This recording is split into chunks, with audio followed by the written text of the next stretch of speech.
Hello दोस्तों, the cortex academy में आपका स्वागत है। प्राचीन इतिहास को जानने में जो ऐतिहासिक स्रोत हैं, उसमें जो साहित्यिक स्रोत है, आज उसके बारे में हम लोग जानेंगे, देखेंगे। आइए देखते हैं क्या है, कैसे है। साहित्यिक स्रोत में दो प्रकार के साहित्य हैं। एक तो अलौकिक साहित्य है, एक होता है लौकिक साहित्य। अलौकिक साहित्य का मतलब ये होता है कि जिसका मनुष्य से संबंध ना हो, मनुष्य से संबंध ना हो।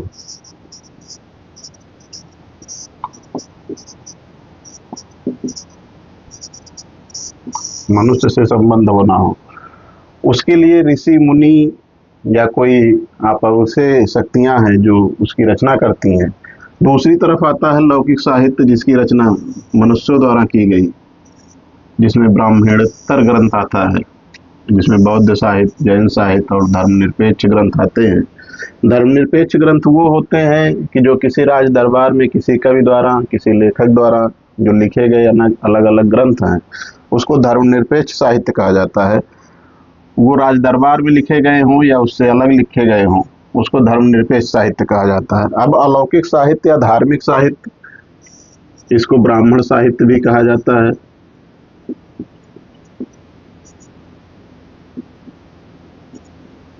इसको ब्राह्मण साहित्य भी कहा जाता है। इसमें जो आते हैं वो पहले आता है वेद, फिर आते हैं ब्राह्मण, फिर आरण्यक, फिर उपनिषद, फिर महाकाव्य। महाकाव्य में तीन चीजें आती हैं। पहला ये होता है कि पुराण, फिर महाभारत, फिर रामायण। अब वेद क्या है? वेद क्या होता है? वेद का मतलब परम ज्ञान होता है या परम सत्य। मंत्रों का संग्रह होता है ये। इसके लिए जिसमें प्रार्थना की जाती हो ईश्वर की और प्रकृति की, उनके मंत्रों की। जो छंदबद्ध मंत्र रखे जाएंगे, जब मंत्रों को छंदबद्ध किया जाएगा,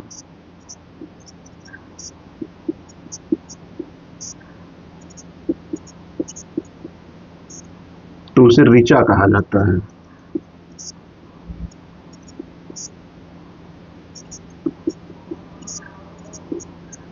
तो एक प्रकार से ये कह सकते हैं कि जो वेद हैं वो ऋचाओं के संग्रह हैं।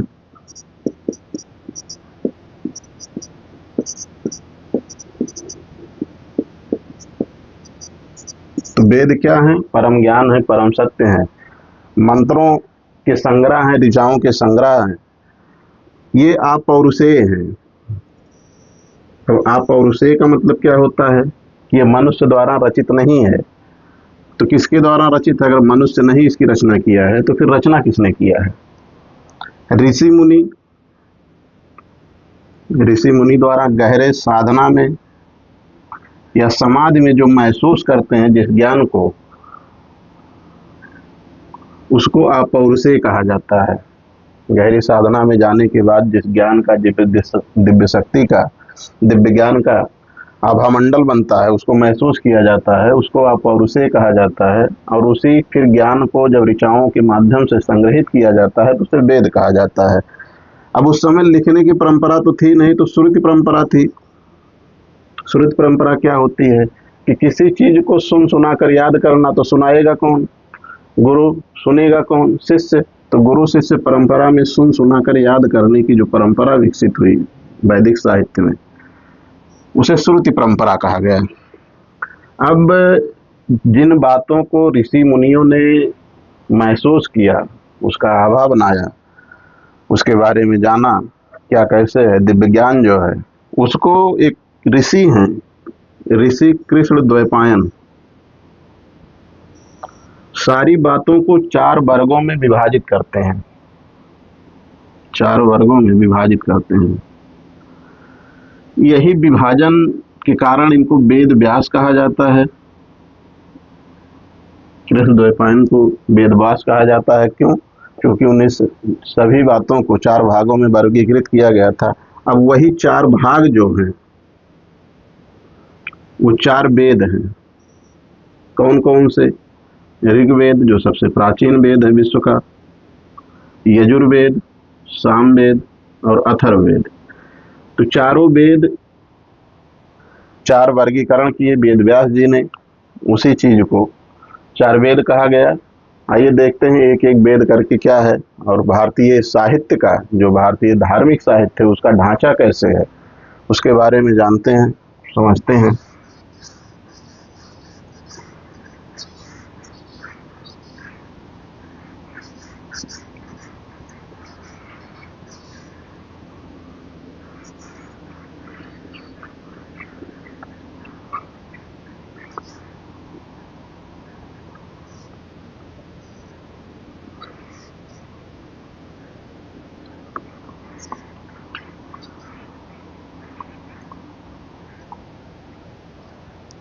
जो वैदिक साहित्य का ढांचा है,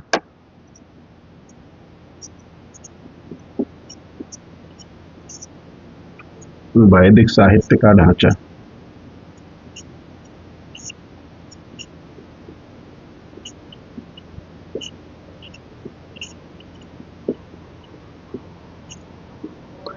वो कैसे है? पहले वेद हैं, फिर ब्राह्मण ग्रंथ हैं,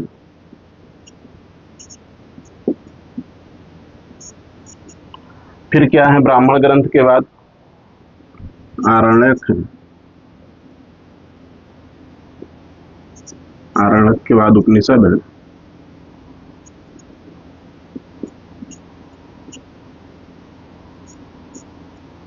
उपनिषद के बाद वेदांग है।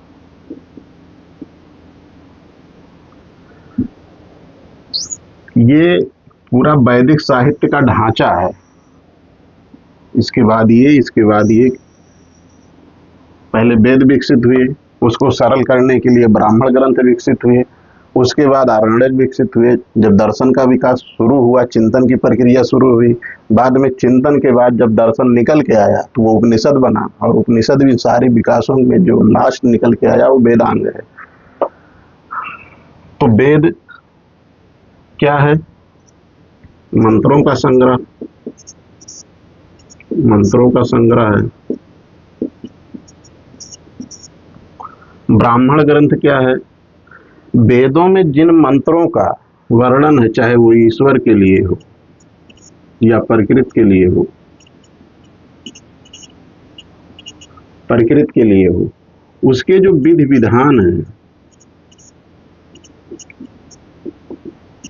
विधि विधान है, उसको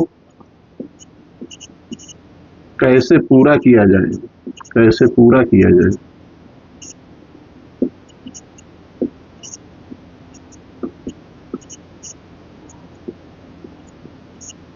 उसका व्याख्या है या वर्णन है। व्याख्या कह सकते हैं कि ये व्याख्या है।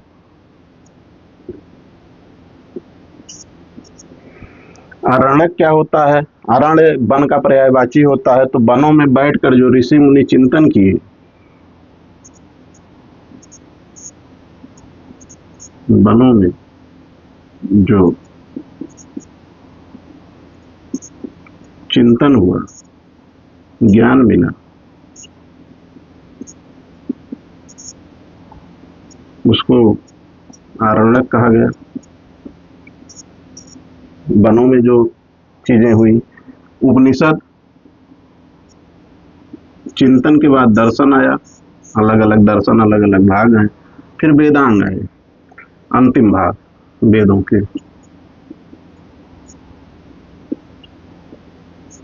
वेदों के अंतिम भाग। तो ये वैदिक साहित्य का ढांचा है कि पहले वेद हैं, फिर ब्राह्मण ग्रंथ है, आरण्यक हैं, उपनिषद हैं, फिर वेदांग हैं। इसमें पुराण नहीं शामिल होता है, पुराण महाकाव्य में शामिल होता है, पुराण इसमें नहीं है, पुराण महाकाव्य में शामिल होता है। ये वैदिक साहित्य का ढांचा रहा है।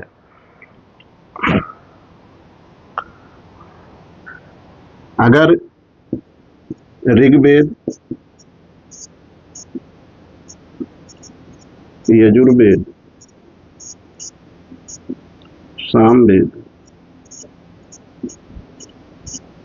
प्लस अथर्ववेद,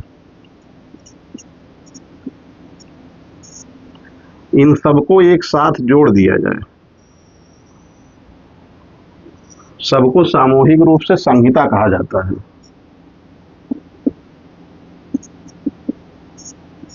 संहिता कहा जाता है। संहिता का मतलब होता है मंत्रों का समूह।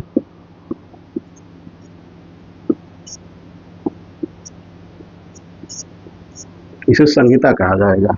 चारों वेद को सामूहिक रूप से संहिता कहा जाता है।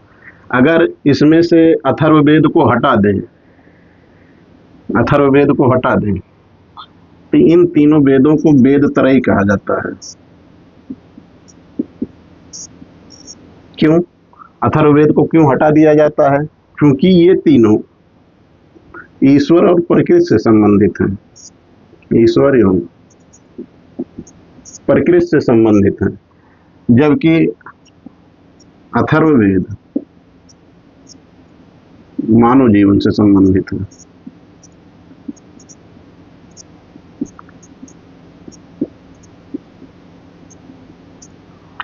तो अथर्ववेद मानव जीवन से संबंधित है। उसके कर्मकांडों, टोना टोटका, उसकी चिकित्सा कैसे क्या है, उसके बारे में वर्णित करता है अथर्ववेद। तो इसको अगर हटा दिया जाता है, सिर्फ ईश्वर और प्रकृति की मंत्रों को जो है देखा जाए, तो वो तीन वेदों में है, ऋग्वेद, यजुर्वेद, सामवेद, और तीनों को सामूहिक रूप से जो है वेद त्रयी कहा जाता है।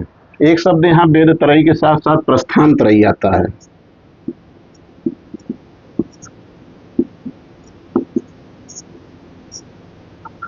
अब प्रस्थान त्रयी में कौन कौन शामिल होगा? यहाँ इसमें शामिल होता है उपनिषद,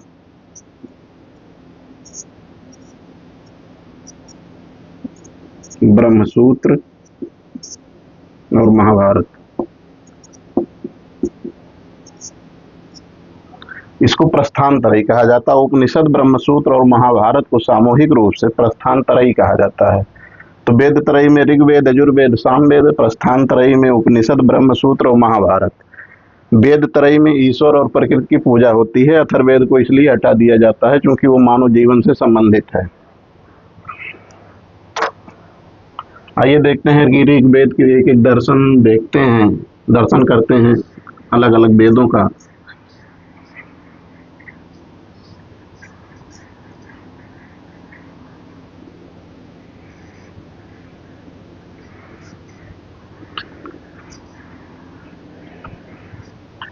पहला वेद जो हमारा है वो है ऋग्वेद।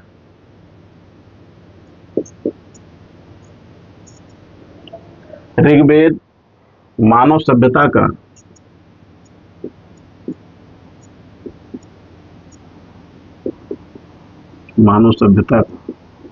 सबसे प्राचीन धार्मिक ग्रंथ है।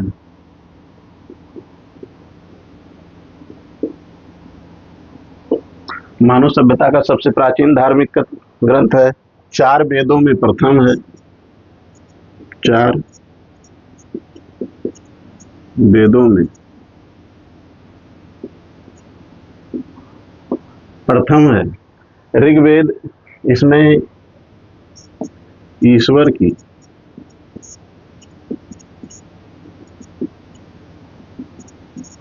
स्तुति का वर्णन है।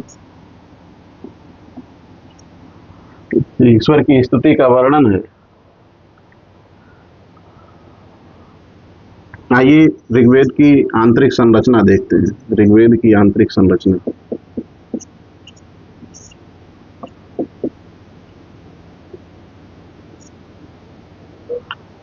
एक चीज समझिए कि वेद हैं, इसी वेद के ब्राह्मण होंगे, क्योंकि इसकी व्याख्या है सरल रूप में, सरल व्याख्या है।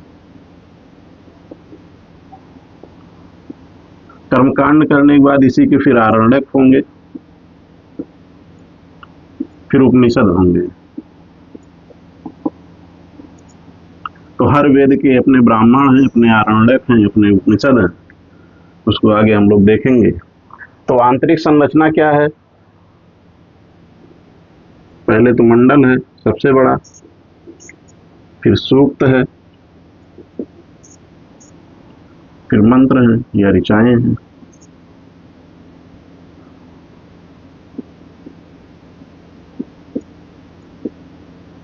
फिर ऋचाएं हैं। तो मंडल कितने हैं? 10 मंडल है। सूक्त कितने हैं इसमें? 1028 सूक्त हैं। कितनी ऋचाएं हैं? 10,000। 580 मंत्रों का या ऋचाओं का संग्रह है। 10वें मंडल में पहला मंडल और 10वां मंडल, पहला मंडल और 10वां मंडल नए हैं। दो दूसरे मंडल से लेके 7वें मंडल तक को वंश मंडल कहा जाता है। हर मंडल की रचना अलग अलग ऋषि किए हैं, तो 2 से लेके 7 तक जो मंडल हैं उनको वंश मंडल कहा जाता है। तो इस हिसाब से अगर कहा जाए कि पहला वंश मंडल कौन है, पहला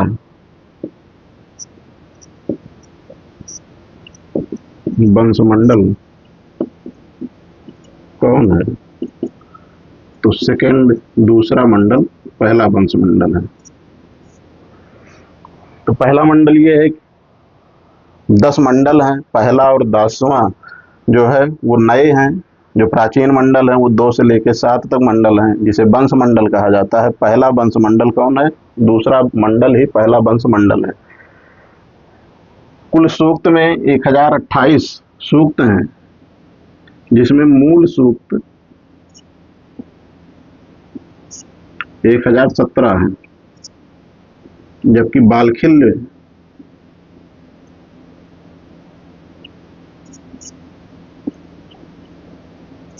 सूक्तों की संख्या 11 है। तो मूल सूक्त कितने हैं? 1017 हैं। बालखिल्य सूत्र 11 हैं।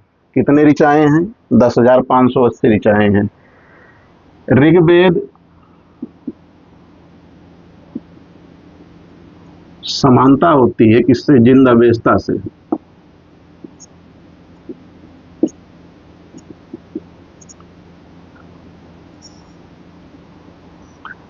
ईरानी ये ग्रंथ है, जिंद अवेस्ता ईरानी ग्रंथ है। ऋग्वेद की और जिंद अवेस्ता की रचनाएं लगभग एक जैसी हैं। इन दोनों में समानता पाई जाती है। देखते हैं कौन से मंडल की रचना कौन कौन किए हैं।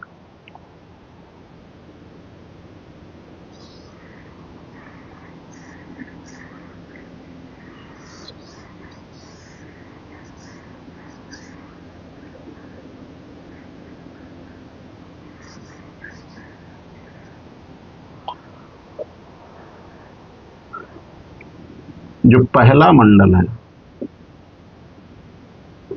इसकी रचना सतार्चिन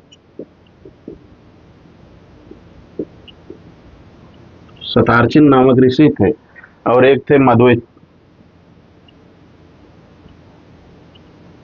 मध्वच्छदा।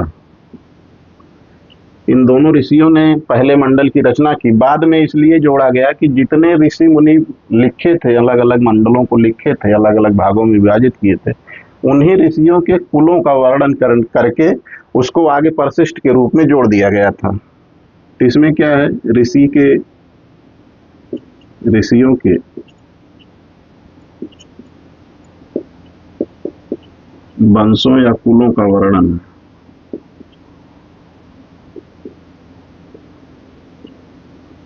पहला मंडल बाद में परिशिष्ट के रूप में जोड़ा गया था, इसलिए नया है। दूसरे मंडल की रचना एक ऋषि हैं, गृहसमद करके,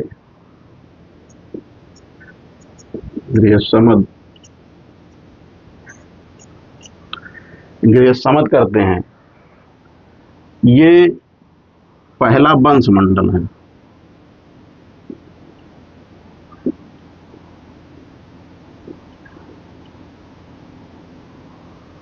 तीसरा मंडल,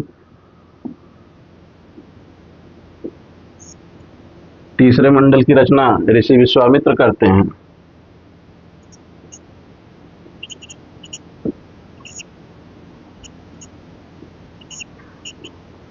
जो गायत्री या सविता को या सूर्य को समर्पित मंत्र हैं।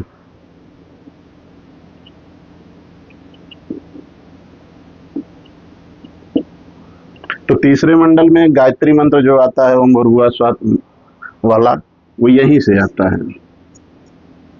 ओम भूर्भुवः स्वः तत्सवितुर्वरेण्यं भर्गो देवस्य धीमहि धियो यो नः प्रचोदयात्, वो गायत्री मंत्र यहीं से आता है, ऋग्वेद के तीसरे मंडल से, जिसकी रचना ऋषि विश्वामित्र जी करते हैं।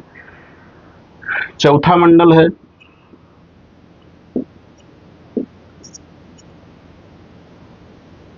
इसकी रचना ऋषि वामदेव करते हैं। यहां पर कृषि कार्यों का वर्णन है, कृषि कार्यों का वर्णन है, कृषि में क्या कैसे किया जाता है उसका वर्णन मिलता है। पांचवा मंडल है जिसकी रचना ऋषि अत्रि करते हैं। इस मंडल में अत्रि गोत्र का गठन का वर्णन है, अत्रि गोत्र का वर्णन है।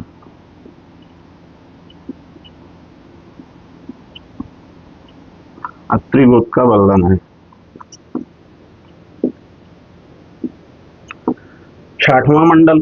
छठवां मंडल की रचना महर्षि भारद्वाज करते हैं।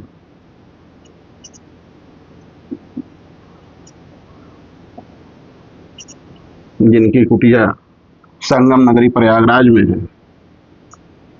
तो छठवें मंडल की रचना महर्षि भारद्वाज करते हैं। सातवें मंडल की रचना ऋषि वशिष्ठ करते हैं। सातवें मंडल में ऋषि वशिष्ठ दासराग युद्ध का वर्णन करते हैं।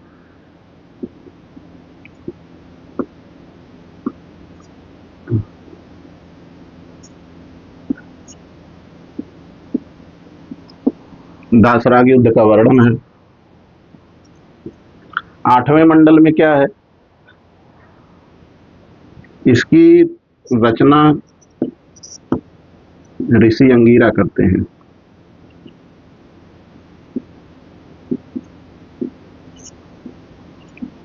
बालखिल्य सूत्र यहां जोड़ा जाता है।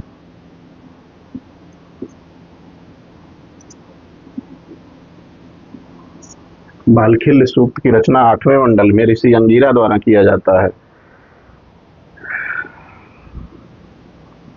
नौवें मंडल की रचना ऋषि अंगीरा के शिष्य हैं, नौमान अंगीरा।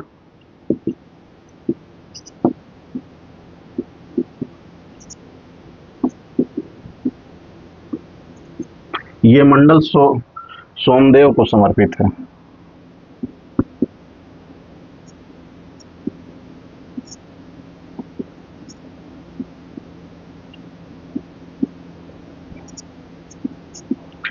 नौवें मंडल में यहां से लेके 2 मंडल से लेके 7वें मंडल तक वंश मंडल है।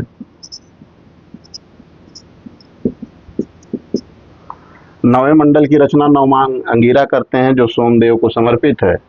10वें मंडल में जितनी ऋग्वेद काल की विदुषी स्त्रियां हैं, अपाला, घोषा, लोपामुद्रा, श्रद्धा जो है, महासूक्ति, कछावती, उन सबका ऋषिकाओं का वर्णन है 10वें मंडल में। 10वें मंडल की रचना ऋषिकाएं करती हैं।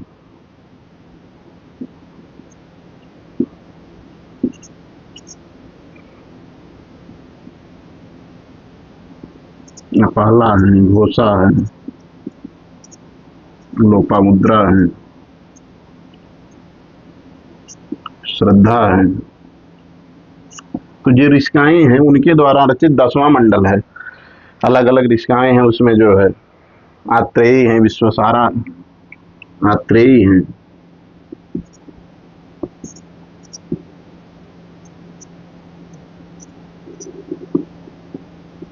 विश्वारा है। तो ये ऋग्वेद में 10 मंडल हैं। 10 मंडल में अलग अलग ऋषियों द्वारा 10वें मंडल को ऋषिकाओं द्वारा रचना होती है। उसमें अलग अलग क्षेत्रों का वर्णन है। तीसरे मंडल में गायत्री मंत्र, चौथे मंडल में कृषि कार्य, 5वें मंडल में अत्रि, अत्रि गोत्र का वर्णन करते हैं। 6वें मंडल को महर्षि भारद्वाज, 7वें मंडल को वशिष्ठ दासराग युद्ध का वर्णन करते हैं। 8वें मंडल की रचना कड़ो ऋषि या अंगीरा करते हैं, बालखिल्य सूक्त लिखते हैं। 9वें मंडल में नवमान अंगीरा सोमदेव को समर्पित करते हैं।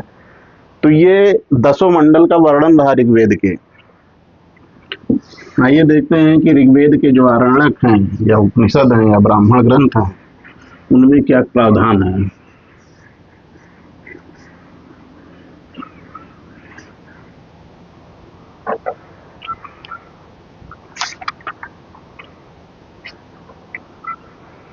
ऋग्वेद के ब्राह्मण,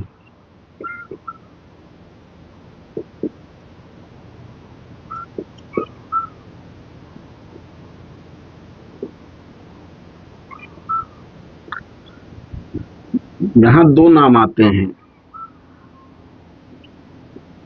ऐत्रेय और कौशितकी।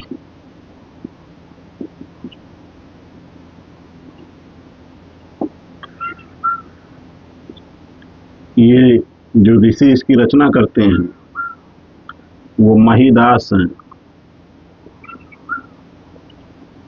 इनकी माता का नाम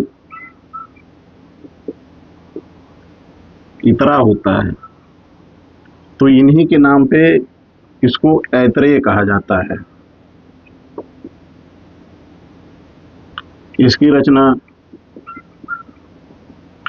ऋषि कुशीतक करते हैं, उन्हीं के नाम पर इसे कौशितकी कहा जाता है। ऋग्वेद के चाहे ब्राह्मण हो, आरण्यक हो, उपनिषद हो, यही 2 नाम हर जगह मिलेंगे। अगर ऐत्रेय ब्राह्मण पूछा जा रहा है तो किसका है, तो ऋग्वेद का। कौशितकी ब्राह्मण किसका है, तो ऋग्वेद का।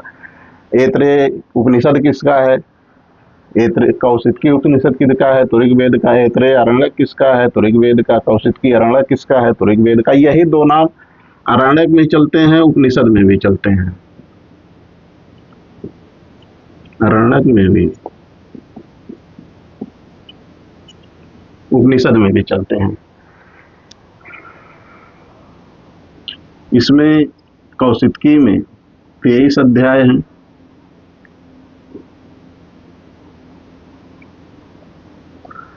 जबकि ऐत्रेय में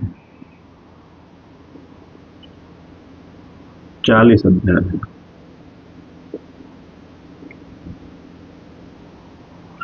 अब ऐत्रेय ब्राह्मण का विषय वस्तु क्या होगा, उसमें क्या चीज की जानकारी मिलती है।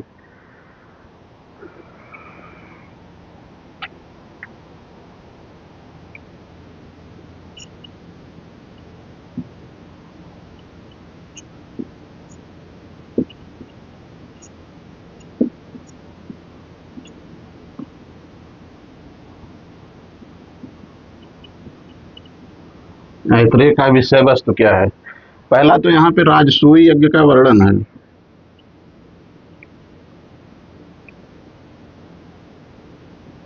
राजसूय यज्ञ का,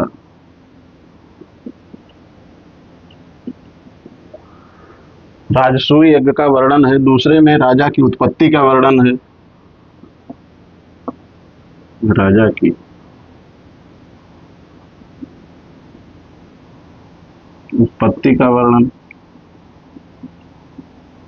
राजा की उत्पत्ति कैसे होती है, सुना से कथा।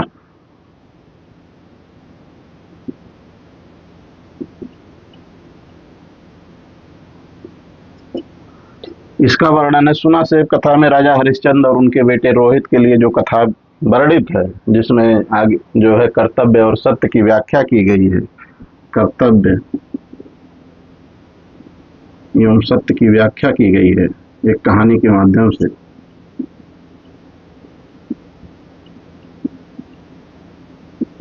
उसी को सुना से कथा कहा जाता है, मतलब हरिश्चंद्र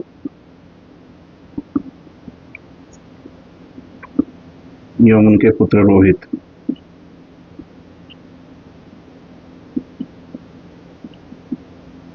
उनके पुत्र रोहित की जो कथा है वो सुना से कथा है। इसी में एक शब्द आता है चरैवेति। चरैवेति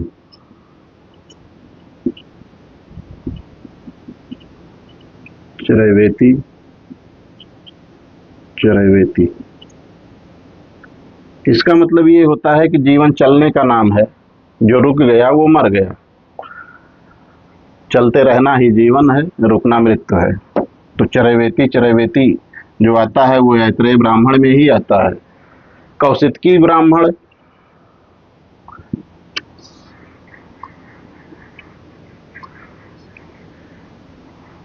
जिसमें 30 अध्याय है,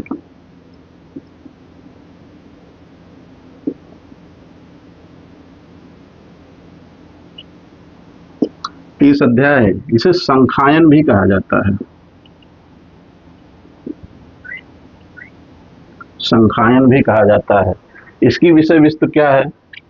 अन्य विभिन्न यज्ञों की वर्णन, अन्य विभिन्न यज्ञों का वर्णन है।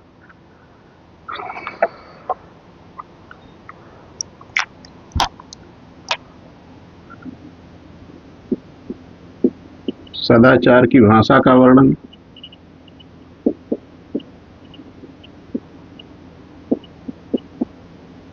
सदाचार की भाषा का वर्णन है। शिव के अनेक रूपों की महिमा का वर्णन, जिसमें ईशान है, सर्व है, वो है, शिव महिमा का वर्णन है।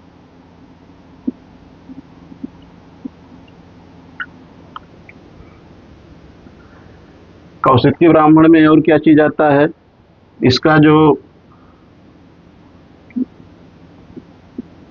यज्ञ के नियम कानून और वाचन करने वाला होगा, उसे होता कहा जाएगा। तो ऋग्वेद के का जो वर्णित करता है, जो ऋचाओं को पढ़ता है, उसे होता कहा जाता है। अब ऋग्वेद के अरण्यक तो यही 2 अरण्यक हैं। अगर यहाँ अरण्यक कर दें तो यही है, ऐत्रेय और कौशितकी 2 अरण्यक हैं।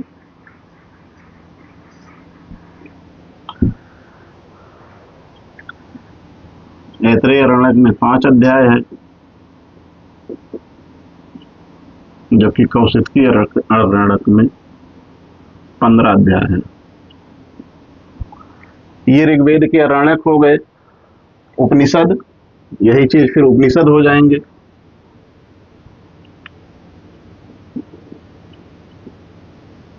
ऋग्वेद के उपनिषद कौन है? तो ऐत्रेय हैं और कौशितकी हैं। ऐत्रेय उपनिषद में ही, ऐत्रेय उपनिषद में ही आत्मा की अमरता का वर्णन है। ऐत्रेय उपनिषद में आत्मा की अमरता का वर्णन है, सृष्टि की उत्पत्ति का वर्णन है।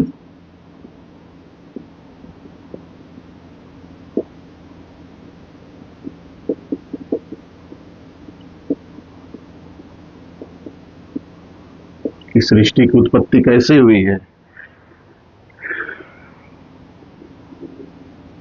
चेतना की व्याख्या है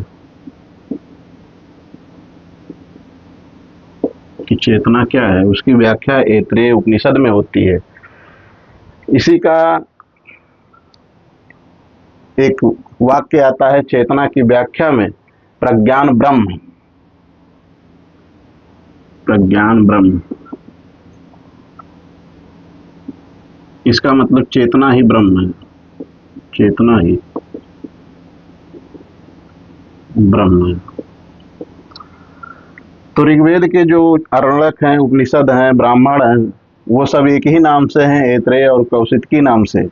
उपनिषद में जो ऐत्रेय उपनिषद है, उसी में आत्मा की अमरता का वर्णन, सृष्टि की उत्पत्ति का वर्णन, चेतना की व्याख्या, जो प्रज्ञान ब्रह्म है, चेतना ही ब्रह्म है, उसका वर्णन वो ऐत्रेय उपनिषद में ही आता है।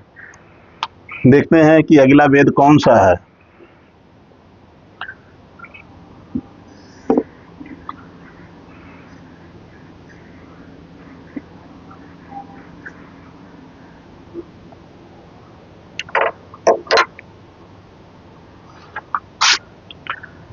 अगला वेद है यजुर्वेद।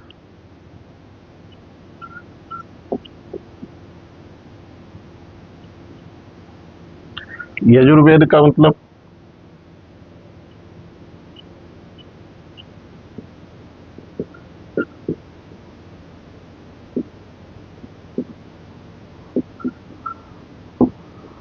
यज्ञ के लिए जो विधि विधान है, जो नियम कानून है, उसके लिए जो वेद है, जहाँ वर्णन है, उसे यजुर्वेद कहा जाता है। इसमें यज्ञों के मंत्र हैं।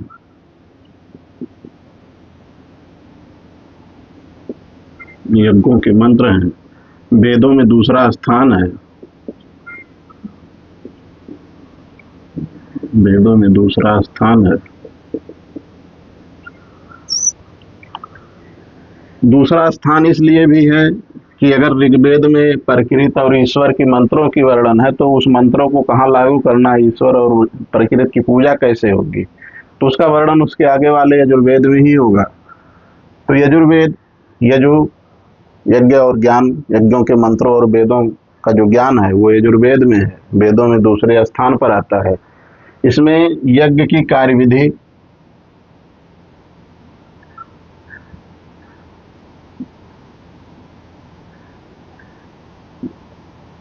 विधान, मंत्रों का उच्चारण,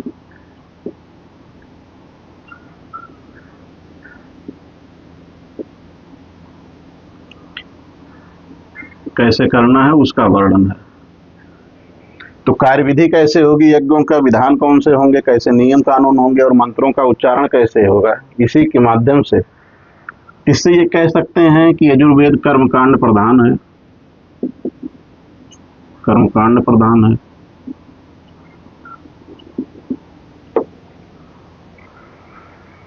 इसकी रचना गद्य एवं पद्य दोनों शैली में है।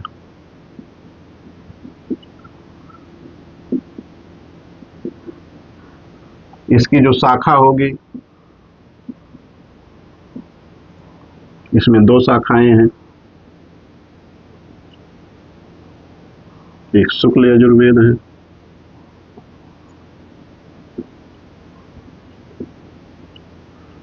एक कृष्ण यजुर्वेद है।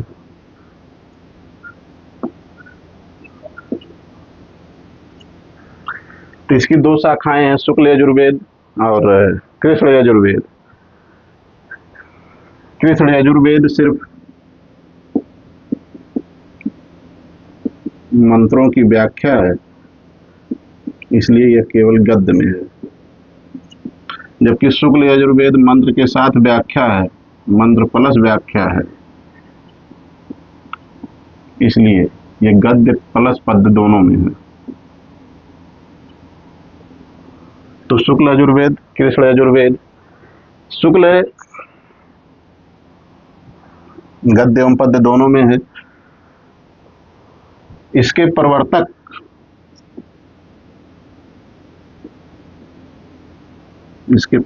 याज्ञवल्क्य हैं।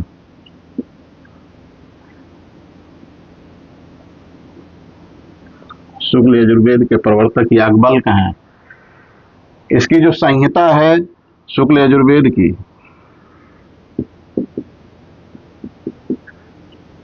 शुक्ल यजुर्वेद की संहिता वाजसनेयी जो है संहिता है, वाजसनेयी। वाजसनेयी संहिता के दो भाग हैं, जिसमें एक मध्यानंदिन है, माध्यनंदिन है, एक कड़ो। इसकी भी दो शाखाएं हैं। तो वाजसनेयी संहिता किससे संबंधित है, शुक्ल यजुर्वेद से। शुक्ल यजुर्वेद यजुर्वेद से संबंधित है। इसका प्रभाव उत्तर भारत में ज्यादा है, उत्तर भारत में प्रभाव है। कृष्ण यजुर्वेद की जो संहिता है,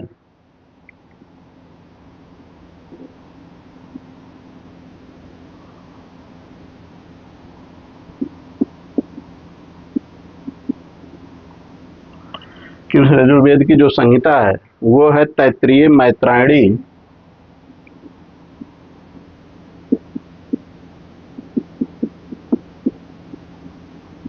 तैत्तिरीय, मैत्रायणी, कठ, कफिस्टल। तो इसकी 4 संहिताएं हैं। तैत्तिरीय है, मैत्रायणी है, काठक है और कफिस्टल है। इसका प्रभाव दक्षिण भारत में ज्यादा है।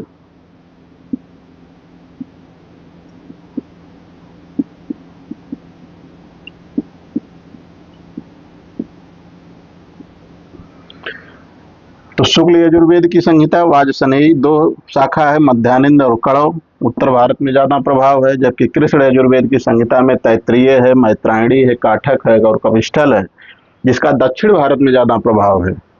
तो कृष्ण यजुर्वेद की कितनी संहिता हैं? 4 संहिता हैं, तैत्तिरीय, मैत्रायणी, काठक और कपिष्ठल। इसके जो पुरोहित होते हैं उनको अधर्वी कहा जाता है। यजुर्वेद के जो पुरोहित होते हैं, इसके जो ब्राह्मण ग्रंथ हैं शुक्ल यजुर्वेद के,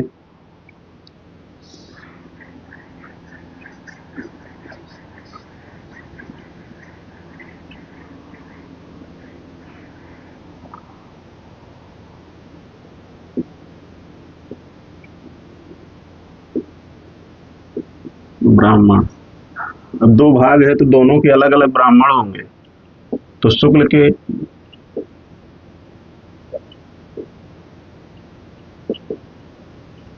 यजुर्वेद के ब्राह्मण कौन कौन से हैं? इसमें जो सबसे बड़ा ब्राह्मण है शतपथ ब्राह्मण।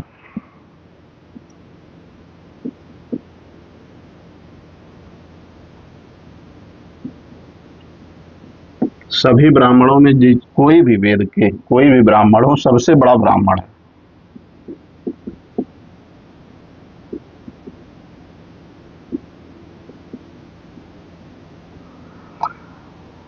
शतपथ ब्राह्मण शुक्ल यजुर्वेद का। इसी में इसके जो प्रणेता हैं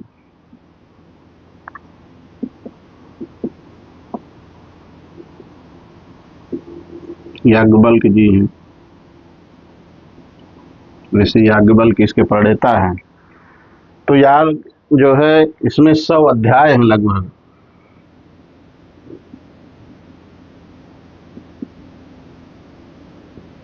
सौ अध्याय हैं। इसका विषय क्या है? शतपथ ब्राह्मण का विषय क्या होगा? इसमें जो बड़े यज्ञ हैं, चाहे वो अग्निहोत्र यज्ञ हो, राजसूय यज्ञ हो, अश्वमेध यज्ञ हो, ये जितने बड़े यज्ञ हैं जो राजाओं द्वारा संपादित होते थे, वो वाजपेयी यज्ञ आता है, वाजपेयी यज्ञ हो, जो बड़े यज्ञ हैं उनका वर्णन, उनके कर्मकांड, उनकी विधियां, उनके जो नियम कानून है उसका वर्णन शतपथ ब्राह्मण में है जो है। इसी में जल प्रलय की कथा जो हम लोग सुनते हैं, जल प्रलय की कथा,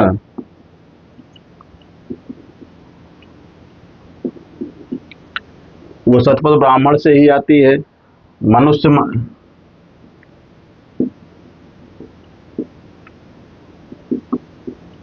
मत्स्य अवतार का जो वर्णन मिलता है वो शतपथ ब्राह्मण में ही मिलता है।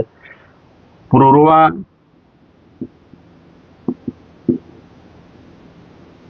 और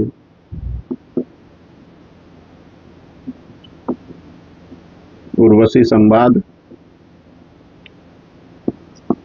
यही मिलता है। पुरुरवा और उर्वशी, विदेह माधव द्वारा पूर्व को विजित करना, राजा विदेह माधव,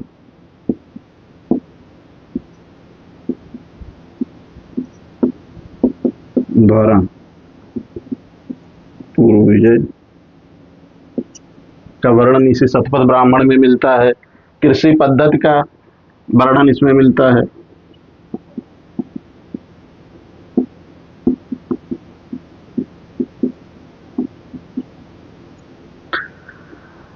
तो इतनी सारे विषयों का वर्णन सतपथ ब्राह्मण में मिलता है, जो 100 अध्याय के साथ प्रणेता याज्ञवल्क्य जी हैं।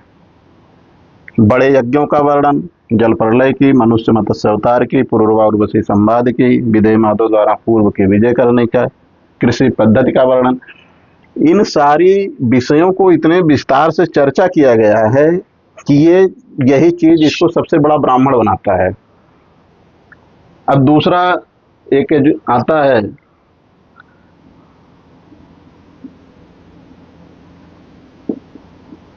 तैत्रीय, ये कृष्ण यजुर्वेद का है।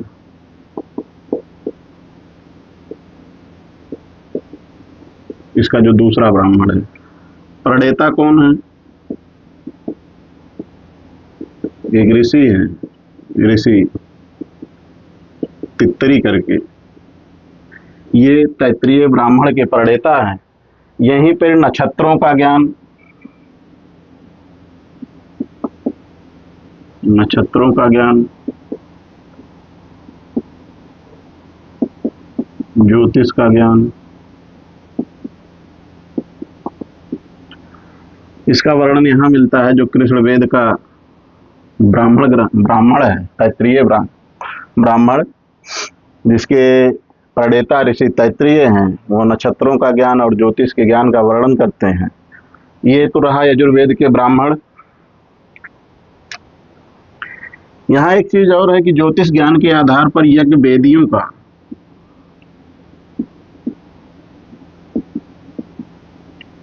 यज्ञ वेदी का ज्यामितीय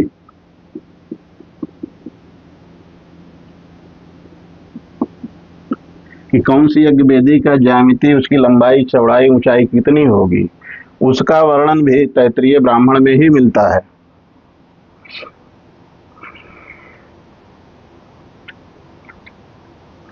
ब्राह्मण ग्रंथों के बाद देखते हैं कि यजुर्वेद के आरण्यक कौन कौन से हैं।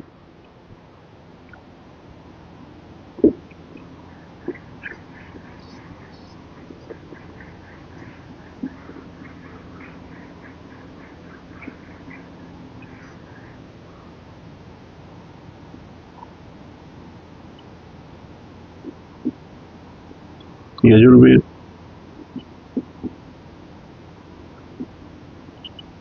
इसके आरण्यक अब दो भाग हैं, एक तो शुक्ल यजुर्वेद है, एक कृष्ण यजुर्वेद है, तो दोनों के अपने अपने आरण्यक होंगे।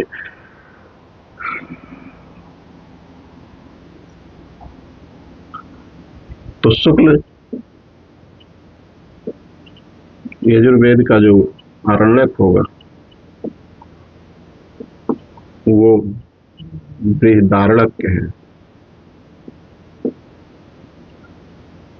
इसका जो आरण्यक है वो बृहदारण्यक है। और जो कृष्ण यजुर्वेद का है वो तैत्रीय ही यहाँ इसका आरण्यक है। तैत्रीय,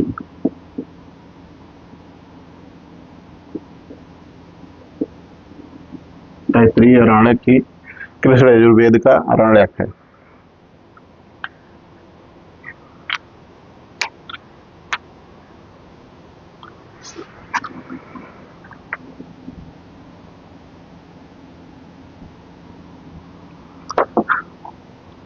आइए देखते हैं उपनिषद कौन कौन से हैं यजुर्वेद के।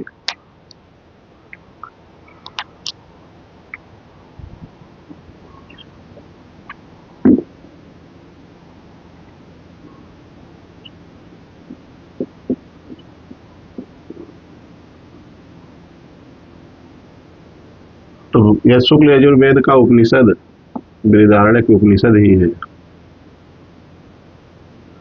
शुक्ल यजुर्वेद का सबसे बड़ा उपनिषद है।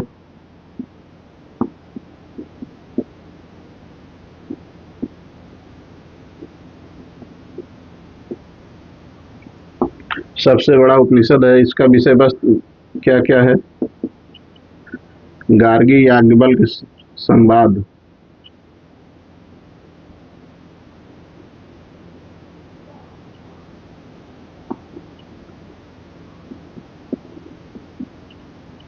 यही मिलता है। याज्ञवल्क्य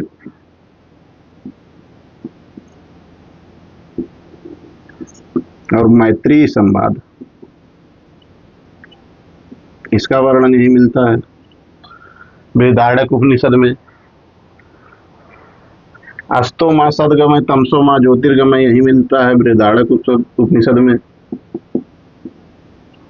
अस्तो माँ सदगमय तमसो माँ ज्योतिर्गमय।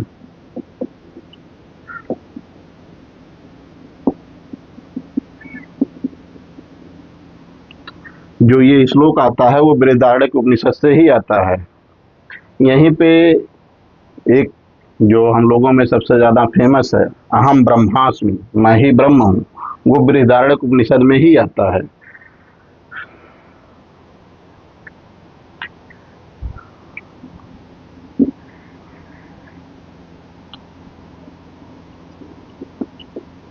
कृष्ण यजुर्वेद की उपनिषद,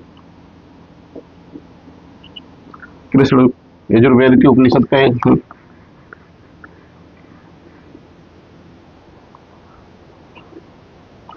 पहला है कठोपनिषद,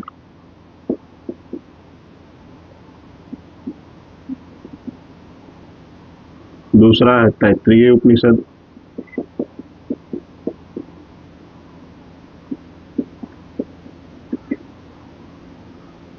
तीसरा है श्वेताश्वर उपनिषद,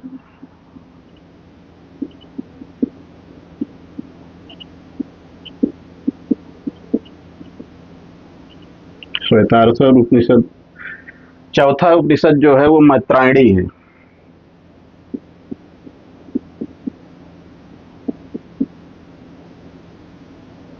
तो कृष्ण यजुर्वेद के 4 उपनिषद हैं, कठोपनिषद, तैत्तिरीय उपनिषद, श्वेताश्वर उपनिषद और मैत्रायणी उपनिषद। तैत्तिरीय उपनिषद में पंचकोश सिद्धांत है।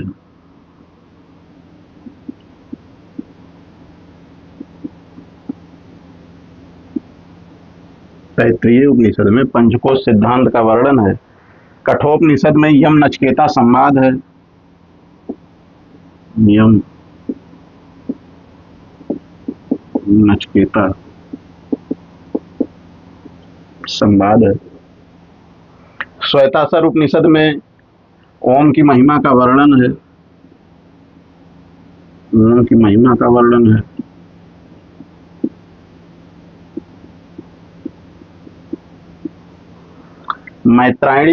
मैत्रायणी में सत रज तम जो त्रिगुण है उसका वर्णन है।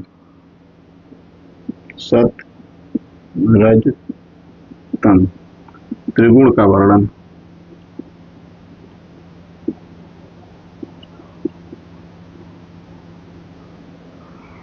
तो ये यजुर्वेद में कृष्ण यजुर्वेद के उपनिषद हो गए, जिसमें 4 हैं, कठोपनिषद, तैत्तिरीय उपनिषद, श्वेताश्वर उपनिषद और मैत्रायणी उपनिषद। 4 उपनिषद हैं, उसका वर्णन है। तैत्तिरीय उपनिषद में एक चीज हम लोग आज जब देखते हैं कि किसी की डिग्री या किसी का कुछ पूरा होता है तो वहां समावर्तन होता है, दीक्षांत समारोह, समावर्तन। तो ये परंपरा तैत्तिरीय उपनिषद से आती है कि दीक्षांत समारोह कैसे होगा, कब होगा, इसका वर्णन जो है तैत्तिरीय उपनिषद में ही आता है। देखते हैं सामवेद, जो तीसरा वेद है वो सामवेद।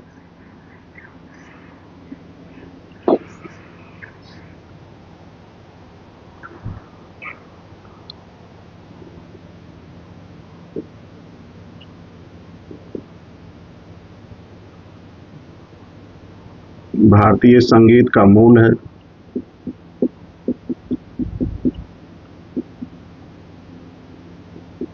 भारतीय संगीत का मूल है। इसका जो पुरोहित होगा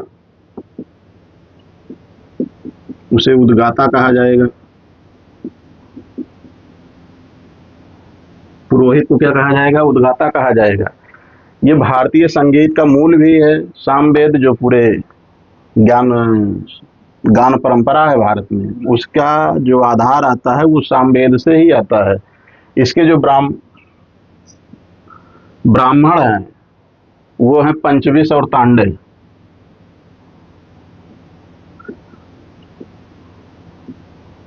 दो ब्राह्मण हैं, पंचविश एवं तांडे।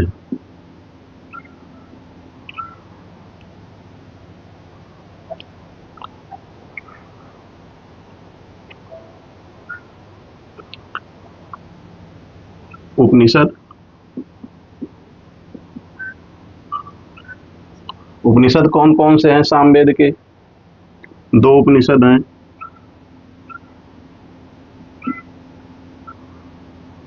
छांदोग्य और जैमिनी। ये दो सामवेद के उपनिषद हैं। छांदोग्य में ओंकार की महिमा का वर्णन है,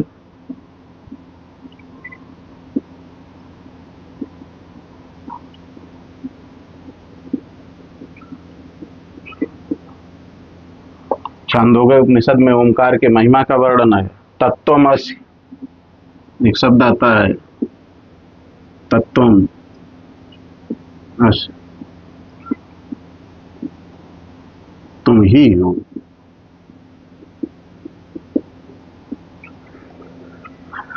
छांदोग्य उपनिषद में आता है सत्यकाम जाबाली की जो कथा है,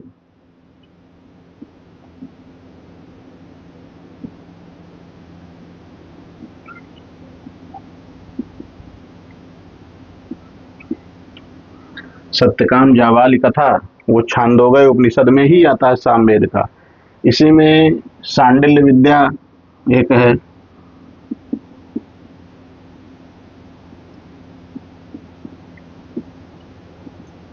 सांडिल्य विद्या सर्वम खल्विदम ब्रह्म, जो कुछ भी है वो ब्रह्म है या सब कुछ ब्रह्म है।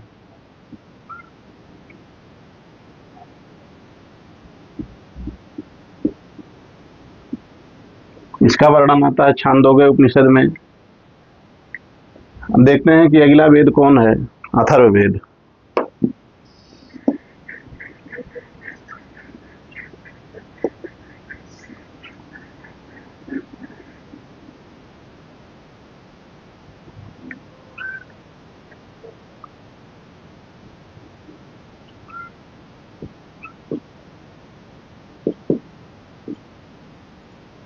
अथर्ववेद सबसे व्यवहारिक वेद कहा जाता है।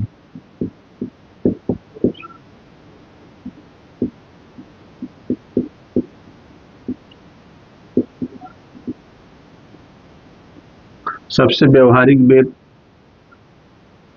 मानव जीवन से संबंधित,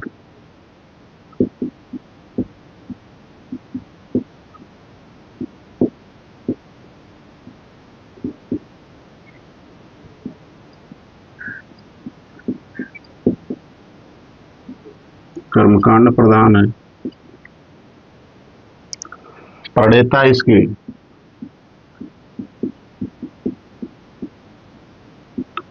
ऋषि अथर्वा,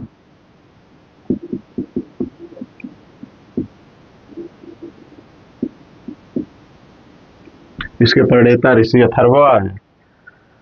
ये ब्रह्म वेद भी इसे कहा जाता है, जिसे ब्रह्म वेद कहा जाता है। यहाँ एक वर्णन और आता है, राजा परीक्षित का नाम हम लोग सुनते हैं। राजा परीक्षित कुरुओं के राजा थे, इसका वर्णन अथर्ववेद में आता है। परीक्षित कुरुओं के राजा हैं, इसका वर्णन अथर्ववेद में ही आता है। तो सबसे व्यवहारिक ज्ञान है, मानव जीवन से संबंधित है, कर्मकांड प्रधान है, प्रणेता ऋषि अथर्वा है, ब्रह्मवेद कहा जाता है, परीक्षित कुरुओं के राजा हैं। इसमें इसकी जो संरचना है, इसकी जो संरचना है, इसकी संरचना में 20 कांड हैं,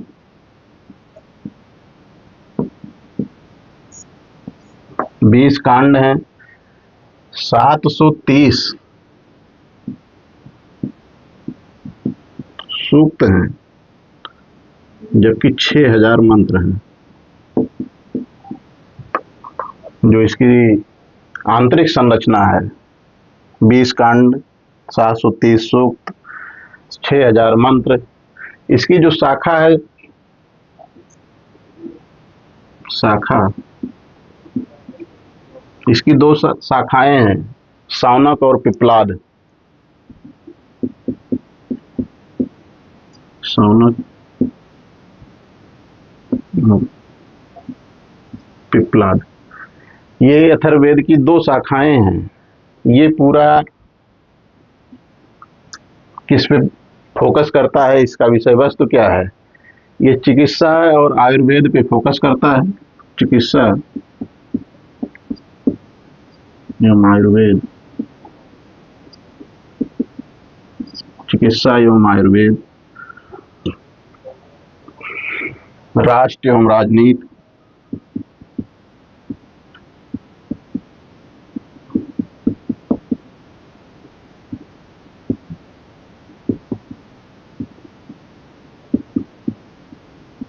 गृहस्थ जीवन, ये सब सारे इसके विषय हैं कि चिकित्सा आयुर्वेद का वर्णन है, राष्ट्र और राजनीति का वर्णन है, गृहस्थ जीवन का वर्णन है। इसका जो ब्राह्मण है, सिर्फ एक ब्राह्मण है इसका,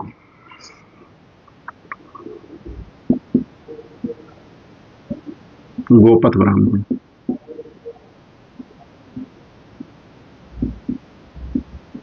गोपथ ब्राह्मण इसका एक ब्राह्मण है। इसके जो 108 उपनिषद हैं टोटल,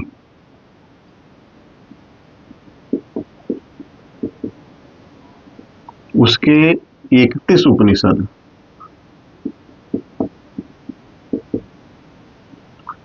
अकेले अथर्ववेद के हैं। 108 उपनिषदों में 31 उपनिषद, सबसे ज्यादा उपनिषद वाला अगर कोई वेद है तो वो अथर्ववेद है। 31 उपनिषद अथर्ववेद के हैं। इसी में जो मुंडोपनिषद है, इसका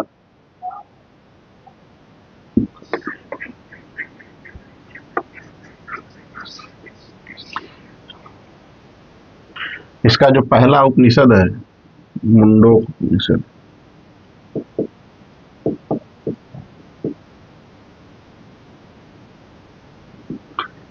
मुंडोपनिषद में ही सत्यमेव जयते का वर्णन है।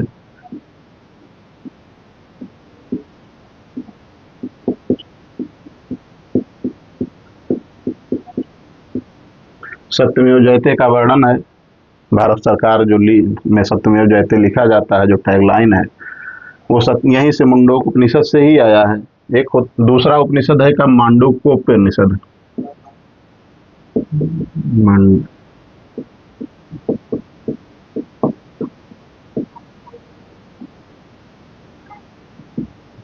मांडूक्य उपनिषद।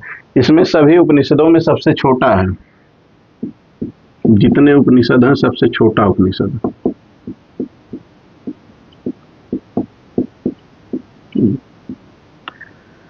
है 108 उपनिषदों में सबसे छोटा उपनिषद है। इसमें सिर्फ 12 मंत्र हैं।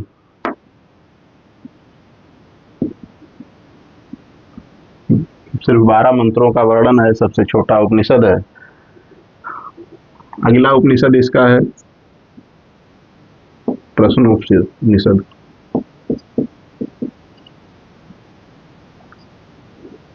प्रश्नोपनिषद में प्राण की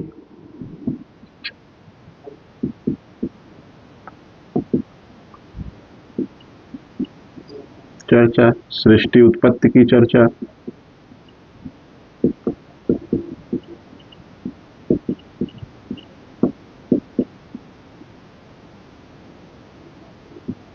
पुरुष की 16 कलाओं की,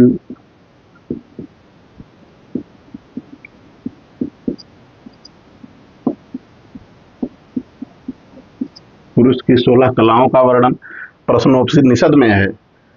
इसके जो सूत्र हैं,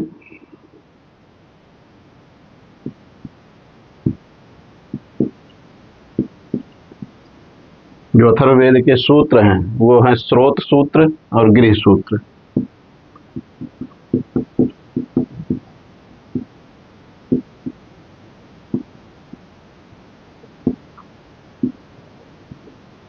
इसके दो सूत्र हैं, स्रोत सूत्र और गृह सूत्र।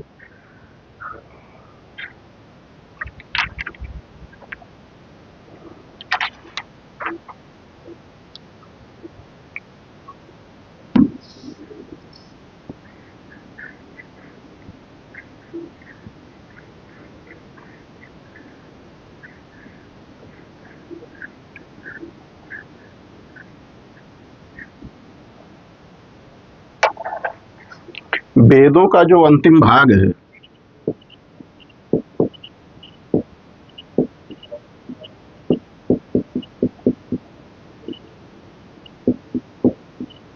वेदांग, ये वेदों का अंतिम भाग है। ये वैदिक अध्ययन के लिए इसका जन्म हुआ, ताकि वैदिक अध्ययन को सरल किया जा सके।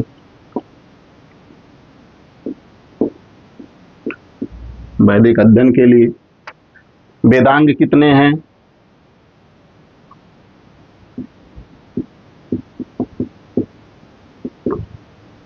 6 वेदांग हैं। कौन कौन 6 वेदांग हैं? अच्छा, वेदांग का वर्णन कहाँ है?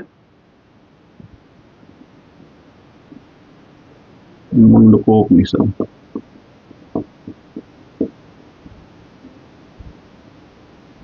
मुंडकोपनिषद में वेदांग का वर्णन है। वेदों का अंतिम भाग है, 6 वेदांग हैं। पहला वेदांग क्या है 6 में? शिक्षा। जो शिक्षा का विकास हुआ था वो मंत्रों के सही उच्चारण के लिए किया गया था। मंत्रों के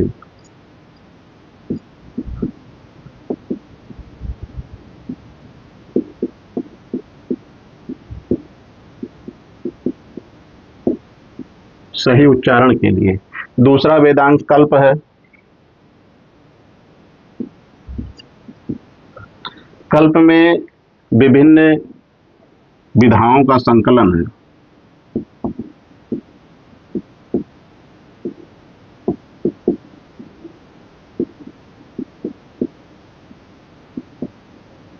विभिन्न विधाओं का संकलन है। व्याकरण,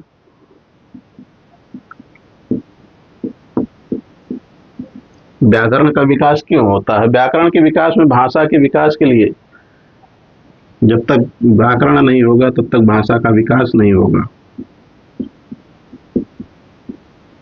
इसमें 2 व्याकरण आते हैं। एक तो पाणिनि का,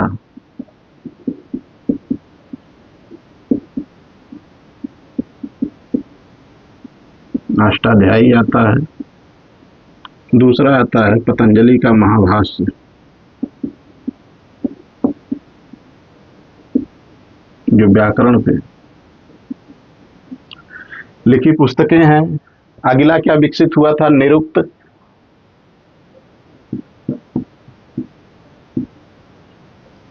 निरुक्त में किस चीज का वर्णन है? यहाँ इसकी रचना ऋषि यास्क करते हैं। निरुक्त से शब्दों की रचना की जाती है। निरुक्त शब्दों की रचना, रचयिता कौन है? यास्क। छंद,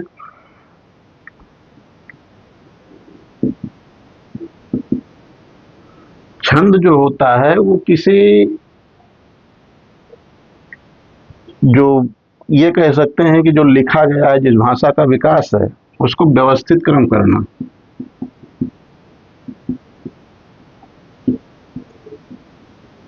व्यवस्थित क्रम में करना। अब अगला जो होगा 6वां वेदांग, वो है ज्योतिष।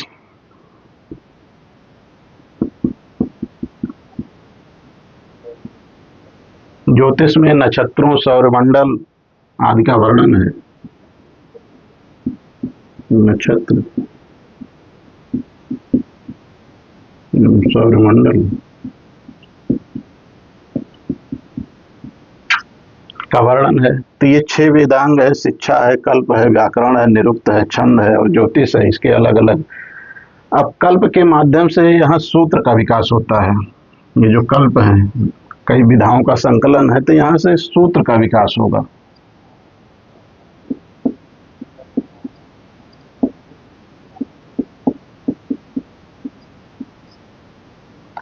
कल्प से ही सूत्र का विकास हुआ है। वेदों से फिर उपवेद का विकास हुआ है। षड्दर्शन का विकास हुआ है। इसको हम देखेंगे अगली टॉपिक में। तब तक के लिए नमस्कार, धन्यवाद।